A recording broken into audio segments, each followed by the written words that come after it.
انا موقف فيديوهات بقالي تقريبا 3-4 شهور ومتفرغ تماما للفيديو اديتنج. في الفتره دي نزل 50 فيلم و80 مسلسل ومفيش اي حاجه تستحق انك فعلا تتفرج عليها. وقع قدامي مسلسل على يوتيوب اسمه مرحبا دولة. دخلت كده اتفرجت على اول حلقتين واتسحرت. بدات اقول لكل الناس اللي حواليا عن المسلسل ده، ومره واحده بفتح انستجرام وتيك توك الاقي لك المسلسل ده مفايرل عندنا هنا في مصر بطريقه مش طبيعيه. انفجرت على السوشيال ميديا حتت من المسلسل ده، في حلقه الشباب فيها اتلعنوا بلعنه الفراعنه وبقوا بيتكلموا مصري.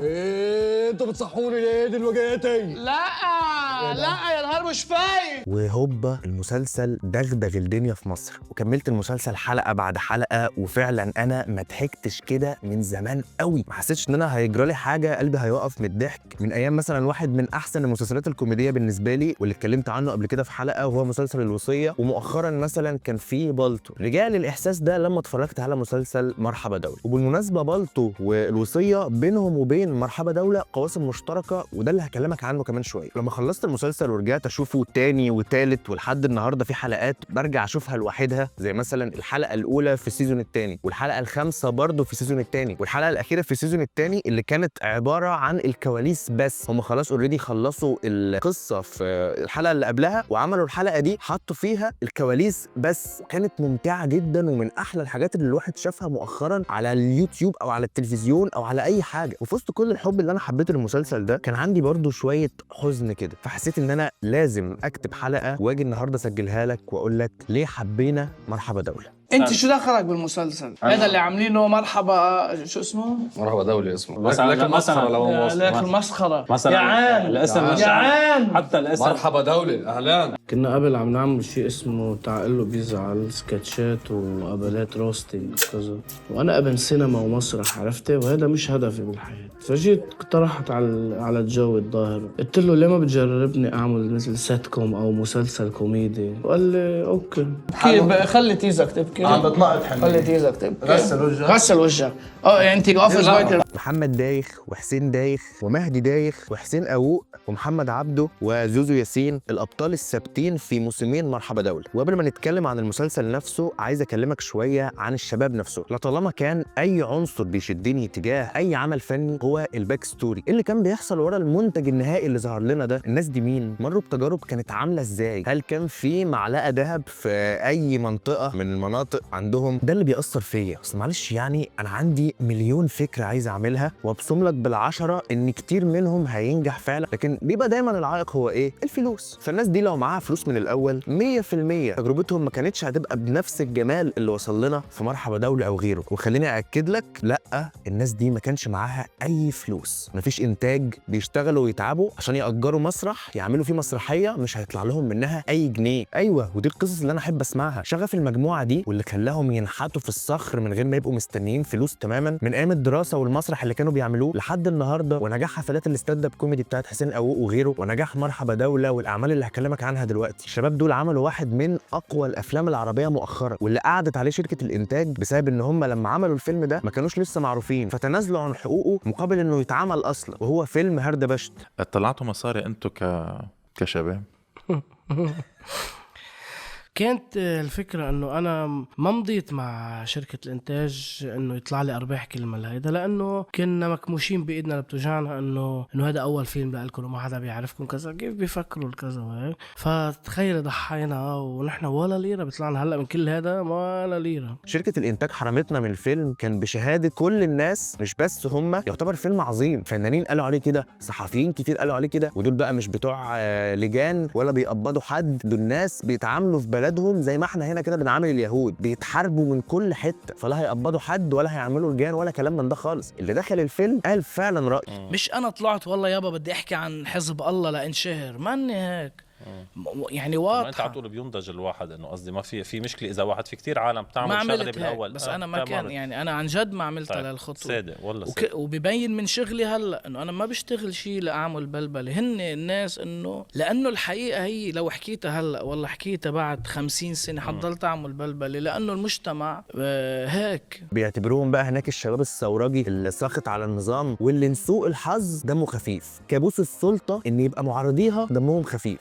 سنه كرامز اهو، لو انا بدعم نظام زباله ممكن جدا ناس معارضين للنظام ده يعرفوا يستقطبوني بطريقتهم اللذيذه ودمهم الخفيف وهزارهم اللي وراه رسائل كتير، اكتر ما هيشدني واحد بيعطش الجيم ويطرقع القاف ويطلع كل يوم ببدله في برنامج على التلفزيون ويديها. اصل كل العتاله اللي عملوها الشباب دول من غير ما يستنوا اي جنيه، وكل المجهود اللي بذلوه اللي وصلهم انهم يتعرضوا للتهديد بالقتل هم وعائلاتهم ولسه مكملين. اكيد الشباب دول عايز يقول حاجه صح، اكيد الشباب دول مش عاديين. مثل واحد بيقول لي انه بدي تملخ بنتك، هذا لما لقطوه بعت ناس لقطوه لانه ما العرض بعت ناس لقطوا كل واحد قلل من احترامي مش قلل، اذاني بالاذى وبالتهديد، راحوا سحبوه. بتعرف بس يكون شو يقول لهم؟ والله ما بعرفه انا، قالوا لي بعت له هيك.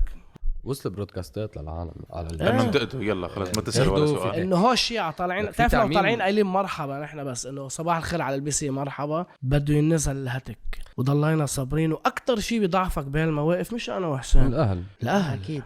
في برنامجهم تعال له بيزعل، واللي كان فيه مجموعه سكتشات رهيبه واللي برزت فيها الشخصيه اللي عملها حسين أوق وهي علي العلويه، ضربت الشوارع في لبنان وكل الناس كانت بتتكلم بنفس طريقه علي العلويه. خلاص يا سليمان ما شوف فيه يا خيي، انت ما شوف فيه يا خيي سليمان، عم يزور الحقائق. ودي مش مجرد شخصيه وهميه او حتى شخصيه حقيقيه وفيها شيء من السرد الكاريكاتيري، لا دي شخصيه حقيقيه 100%. في ناس فعلا هم علي العلويه، ودي من اذكى الطرق اللي تدخل بيها للشعب بتاعك. واحد شبههم بيتكلم زيهم، عنده نفس الغباء بتاعهم والتعفن الدماغي. لو رجعنا بالزمن 12-13 سنه كده بس عندنا هنا في مصر، ولو كان راديو كفر الشيخ الحبيبه كمل، كنت هتلاقي علي قنديل بشخصيه عبكويم بيحقق نفس النجاح اللي حققه علي العلويه، نفس رجل الشارع الغبي المتطرف اللي بيحمل كميه افكار ما تعرفش هو جايبها منين. بس الاسباب كتير وقف مشروع راديو كفر الشيخ الحبيبه، والحمد لله انه وقف، لان كان زمان الشباب دول بيعفنوا في السجون من زمان قوي. اللي انت عارفين لا اخف الخوف خوفة خائف، لا الوم في اللومه. دخل كبيره يا خيا، دور لي الكاميرا.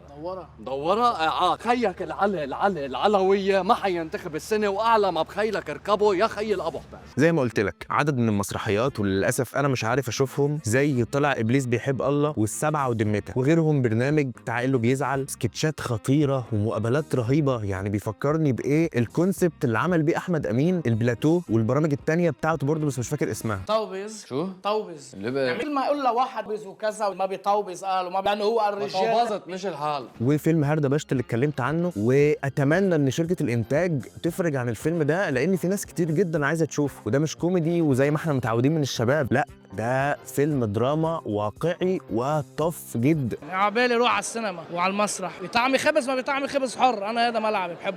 ولحد المسلسل اللي احنا جايين نتكلم عنه النهارده وهو مرحبا دولة، اسم او مخفر بلغتهم يعني بيبين الواقع. الضابط الكبير بتاع الاسم اللي هو الرئيس عاطف، الفاشل المرتشي الحرامي الجاحد الغبي في احيان كتير، والقراضيش بتوعه بقى بدري اللي بيكره الرئيس ونفسه يبقى مكانه بس مش بيعرف، فبيتعايش مع الوضع ومش بيحاول انه يثبت نفسه على قد ما بيحاول انه يمشي الدنيا. زهير التحتول زي ما بيقولوا، حلم حياته يتجوز خطيبته منال اللي خابطه بقاله 7 سنين واللي فيه جزء ضخم جدا من الضحك بيجي منه، وانا يعني مش هعرف ان انا ابقى ميال لحد اكتر لان هم مع بعض كده عملوا حاله رهيبه. بيضون الواد الحليوه وفاروق السوري، وعايز اكلمك اكتر عن فاروق السوري. بره هذا الاستوديو في تلفزيون واهلي قاعدين، عدى على بيتنا عدد من الفيزز، كان في فيز المسلسلات التركي والعشق الممنوع وبهلول في اسطنبول وكل الحاجات الرهيبه دي. هي رهيبه دي بتحمل المعنيين، عشان ساعتها كنت ببقى مستمتع بيها، ودلوقتي لما باجي ابص عليها برجع. وفي فيز تانية اللي هي المسلسلات الهندي، والحمد لله ان هي ما طولتش معانا، ومن اول ما انا اتولدت لحد النهارده احنا في فيز المسلسلات السوري كتير كتير كتير كتير قوي، وبيتربع فوقهم طبعا مسلسل باب الحاره. فاروق السوري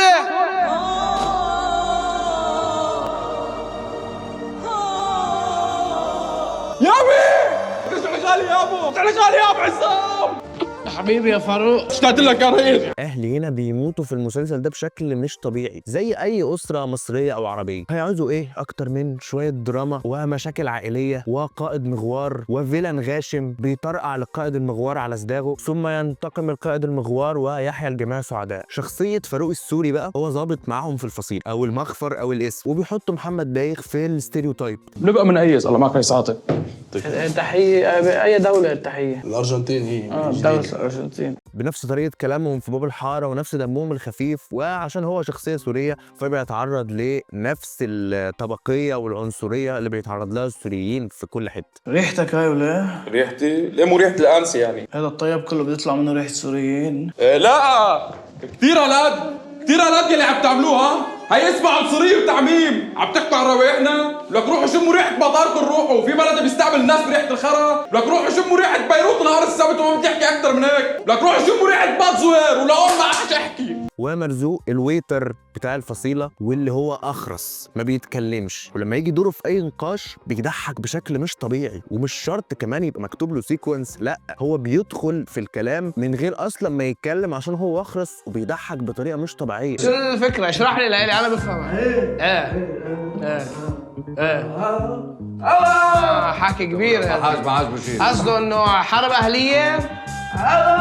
عم يكبر. كان ليه دور كبير قوي في المسلسل وهو مش بيتكلم، وهو ما يعرفش لغه اشاره، هو بيرزع لكل شخصيه من دول لازمتها والطريقه اللي بتهزر بيها، سواء الشخصيات اللي بتتكلم او مرزوق اللي ما بيتكلمش.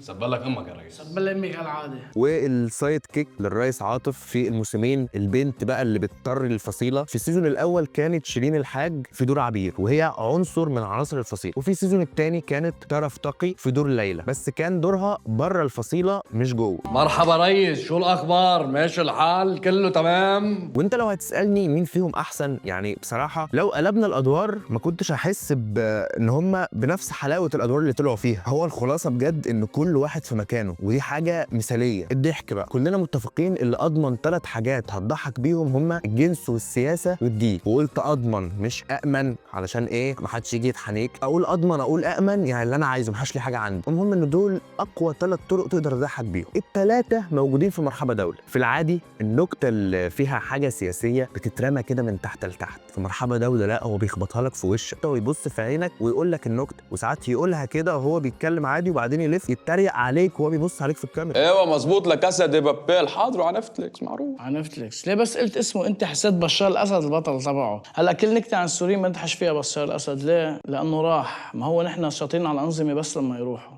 حلوه. اسلوب اخراجي من محمد دايخ في منتهى الجمال، والكوميديا الجايه من الجانب الديني. شباب اصلا معظمهم شيعه من لبنان، بلد الطوائف والاديان والكل حاجه. في بودكاستات كتير لحسين أوق ومحمد دايخ، واجملهم مثلا هو بودكاست سردة، وعملوا منه جزئين بيتكلموا فيهم عن طريقه تعايشهم مع خلاط الطوائف والاديان اللي عايشين وسطهم، وده اللي ظهر قوي في مرحبا دوله. في السيزون الاول لما كنا بنحب نحتك بكوميديا دينيه كنا بنجيب ايه 2 3 يخلصوا اللي هم عايزين يعملوه ويأدوا دورهم في الحلقات ويختفوا. شو هذا؟ شو هذا؟ يعطيك العافيه ريس، كيفك؟ شو اخبارك؟ ماشي الحال؟ كله تمام؟ شو جايب الوحده الوطنيه لهون؟ شو هذا؟ لا هذه حراميه. سلام يعطيك. يا عمي ما تسلم، عمل لك حراميه. حراميه يا اخي، نحن بنعرفهم اكثريتهم حراميه. لك لا انت ما عم تفهم علي، هودي لابسين هيك تحت هودي الثياب في حراميه. لما نصهم منكر هيك بنعرف، بس شو جايبهم هون على الدوله؟ هون الدوله. لكن في السيزون الثاني جاب لك شيخ مسلم وخوري او قسيس مسيحي، وبقوا جزء لا يتجزأ من السيزون الثاني، بيحركوا جزء كبير جدا من الاحداث. وارجع تاني وثالث ورابع اقول لك الكاستنج في المسلسل ده مش طبيعي. مثالي مثالي مثالي. جوزيف زيتوني اللي هو الخوري المسيحي، وطارق تميم الشيخ المسلم، بس هم مش طبيعيين. حبيت سؤالك. مين سأله يا اخي؟ محمد دايخ كاتب الشخصيتين دول المسلم والمسيحي عشان يوريك العيش المشترك، السلام والحب المتبادل، الحياة الوردية اللي بيتمناها أي حد. مهما كان ذوقك في الضحك هتلاقيه في مرحبا دوله. كوميديا المواقف موجودة، بس ركزوا معي لأن هي صعبة. مسلسل كلمتين. أول كلمة باب الحارة. أحسنت. في سوريين كرييتيف كتير، أنت لمين طالع؟ أنا طالع للنص اللبناني. منيح. حلو. كوميديا القلش أو الذبات زي ما بيقولوا بالخليجي. ما تهرب، خليك بأرض، هرب بأرضك. شو عم تعمل؟ عم بهرب بأرضي. الكوميديا اللي مبنيه على عصبيه الشخصيات واللي انا بحبها جدا، وكان فيها محمد دايخ اللي هو الرئيس عاطف، وحسين أوق اللي هو بدري. طوشتكم معاك. حبيت سؤالك على فكرة. يا عمي ما سألت انا. وبيتميزوا قوي في النكت اللحظيه، واللي تربع بصراحه على عرش حاجه زي دي هو زهير. الله معك رئيس عاطف. شو هذا ماتريكس؟ لا الباور رينجرز بس مدبلجين وسودا. رشاش افيهات، ما تحسش انه بيفكر قبل ما يتكلم او بيفتكر السكريبت مثلا قبل ما يتكلم، لا هو طق طق طق. انت شو رايح على الجنه ولا على النار انت يا زلمه؟ على الجنة بتابع يا ريس. امال ايه؟ النار هون ونار هونيك، شو فروج انا. وفي اخر حلقه اللي كلمتك عليها من شويه اللي كانت كلها عباره عن كواليس واللي ظهر فيها بقى جمال مش طبيعي. محمد دايخ مؤلف خطير ومخرج جميل وممثل كويس جدا. المساحه اللي كان سايبها للشباب هتخليك تبدع حتى لو انت مش حابب البروجكت ده خالص. هنا مثلا حسين هزر وعمل المون ووك بتاعت مايكل جاكسون قبل ما يبداوا التيك، بص عمله ازاي اللي هو ايوه جامده دي. وهنا برضو التيكت عادت مليون مره من كتر الضحك، وبرضو لما استقروا على التيك كانوا بيضحكوا، ما تفهمش بقى تقريبا قالوا خلاص هناخدها وخلاص النهار بيروح مننا. ابونا نط كده نطه وهم مش في التيك، وبرضو محمد اداله الكونفirmation اللي هو ايوه دوس. وفي زي اللقطات دي كتير قوي بيبان في الحلقه بتاعت الكواليس دي، كانت عباره عن ساعه كامله من كواليس تصوير السيزونين. بالمناسبه الحلقه اللي اتكلموا فيها مصر دي مش من مفضلاتي، يمكن دي اقل حلقه انا عدتها، دي فايرال المصريين كلهم شافوا المسلسل عشانها، لا انا مش بحبها بصراحه، هي عاديه. انا عاجبني قوي لهجتهم والطريقه اللي بيهزروا بيها، انا مش عايز اسمع كلام مصري ما احنا اتخنقنا منه ومهما احكي مش هنخلص. بس لو تفتكر انا قلت لك في الانترو اللي في وسط كل الحب اللي انا حبيت المسلسل ده كان عندي شويه زعل كده، وخليني اقول لك ليه. لو ركزت على مرحبا دوله مش هتلاقي حاجه خزعبليه خرافيه مش عندنا او ما نقدرش نعملها، مفيش شك انهم تميزوا بصراحه، وانا اصلا بحب اللهجه اللبناني دي وعامل فولو البيجات كتير قوي على انستجرام بينزلوا فويسات واتساب ومكالمات بين لبنانيين وبيموتوني ضحك، مفيش عندهم حدود، مفيش حاجه بتوقفهم، وهنا بيبدا الضحك. خلي تيزك تبكي، عم بتنقط حنين، خلي تيزك تبكي، غسل وجهك غسل وجهك. بس احنا هنا برضو عندنا كتير كتاب كتير وممثلين كتير ومخرجين مفيش اكتر منهم، المخرجين اللي في مصر اكتر من الممثلين، وعندنا طبعا ظروف انتاج اقوى مليون مره من مسلسل مرحبا دوله. انا عايز اقول لك ان تكلفه السيزونين بتوع مرحبا دوله دول ما يجوش 10% بس من تكلفه احقر مسلسل رمضاني بيفضلوا ينتعوا فيه 30 يوم عندنا هنا، فاحنا 100% ظروفنا الانتاجيه احسن منهم بكتير. وبقى في كده عندنا توجه مسلسلات اسمائها هبطان قوي، مش عارف 2 قهوه، واحد شاي بوسطه، واسماء لعينه. ومثلا مسلسل اسمه راجعين يا هوا، اوسخ توجه شفته مؤخرا هو توجه المسلسلات اللي اسمائها على اسماء اغاني. قمه في البضان، احنا كنا بايونيرز يا جماعه، ده كنا الناس اللي انشأت القصص دي كلها. انا مش عارف في ايه، يعني انا مثلا اهو انا عامل حلقه بقول فيها شعر عن المسلسل، لكن في حاجات فيها كتير من الحاجات عندنا. يعني مسلسل مرحبا دوله ده في حلقه كان جاي لهم فيها مخلص هيخلصهم بقى المسلمين والمسيحيين ويشوف مين الصح ومين الغلط، وفي الاخر طلع نصاب وبينصب عليهم وياخد فلوسهم ومشى. شو هذا الرجل الوقواق ده مين؟ مش دي شخصيه محمود البزاوي في مسلسل بالطو، الدجال النصاب اللي برضه كان عايز يسرقهم ويخلع. حسين قوق بشخصيه بدري مش بيفكرك بحاجه. انا بصراحه الشخصيه دي فيها كتير من محمد سعد، سواء بقى ليمبي ولا تتح ولا ايا يكن، لكن في طريقه كده عصبيه وماشيه وبتاع بحسه فيها. ممكن يكون ما كانش ده الريفرنس بس انا بحس ده، وهم اصلا الشباب نفسهم قالوا قد ايه هم متاثرين بمصر بالمسرح المصري وبالسينما المصريه وبالدراما المصريه وبكل حاجه. التتر بتاع السيزون الاول في حلقه باين الاولى او حاجه كان موسيقى رأفت الهجان، هم متاثرين جدا بده. الحلقه انا بقول تتر ايه، كفايه الحلقه اللي هم اتكلموا فيها مصر واتريقوا على الدراما بتاعتنا، وعندهم حق 100%، احنا بنعمل اوسخ من ده اصلا. ده بدري يتكلم مصر صعيدي احسن من 50% و60% من الناس اللي بيتعرض عليهم يعملوا صعيدي وتلاقيهم زي القرف. انت مش فاكر احمد داش ولا ايه؟ يا ريت يا جماعه نستفيق. فين المصري ابو دم خفيف، مصري ابن نكته ومصري ابن ما بقاش فيه غير ده كده خلاص دلوقتي. سعيد جدا بالشباب دول واللي وصلوا له لان هم تعبوا كتير، وسعيد جدا بالاستقبال الحافل اللي الناس استقبلتهم بيه هنا في مصر، وسعيد برضو ان ما فيش جربوع من الجرابيع اياهم فضحنا، وكانوا كل الجرابيع يعني اللي هم اسمهم فنانين، ما فنانين خلينا نقول فنانين وخلاص، كانوا كلهم متجمعين حواليهم وما حسيناش بقى بقرف، او ممكن يكون حصل قرف بس الشباب كانوا محترمين للقدر اللي خلاهم لما طلعوا اتكلموا قالوا ان كلهم استقبلونا حلو. اتمنى يكون ده حقيقي. استقبلوهم في اشتري مني بودكاست ومع عباس ابو الحسن ومع اياد، عاملين حلقه جميله جدا ويستحقوا كل حاجه وصلوا. وبس كده، لو وصلت لحد هنا ما تنساش تعمل لايك وتعمل سبسكرايب في القناه، ولو مهتم انك تشوفني بره يوتيوب اعمل لي فولو على الانستجرام، انا موجود هناك على طول، وان شاء الله الرجوع بقى يبقى مستمر وما نقطعش تاني. بس كده.